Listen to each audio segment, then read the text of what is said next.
नाद करते काय?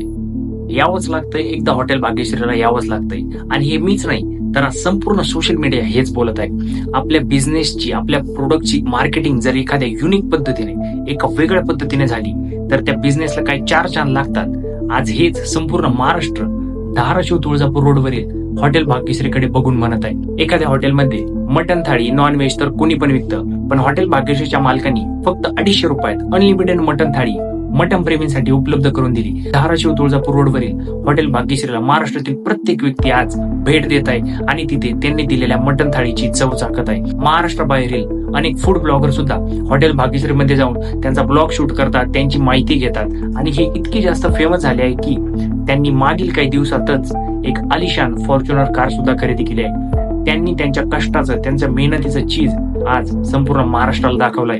जिथे एखाद्या मटन दुकानदाराला दिवसाचे 1 ते 2 बोकड विकणे सुद्धा मुश्किल असते, आज तिथे हॉटेल भाग्यश्रीमध्ये दिवसाचे 20 ते 25 बोकड सरळ हाताने संपतात. आज हॉटेल भाग्यश्रीचे सोशल मीडियावरील सर्व व्हिडिओ घराघरात पोहोचले आहे आणि महाराष्ट्रातील एखादा व्यवसाय सुरू करणाऱ्या तरुणांपुढे एक आदर्श ठेवलाय. हॉटेल भाग्यश्रीची लोकप्रियता बघून, त्याचं महाराष्ट्रात झालेलं इतकं नाव बघून मागील काही दिवसामध्ये काही समाजकंटकांनी त्यांच्या हॉटेलची तोडफोड केली, त्यांची भांडी पळवली. पण हे त्यांनी का केलंय हे त्यांनाच माहिती.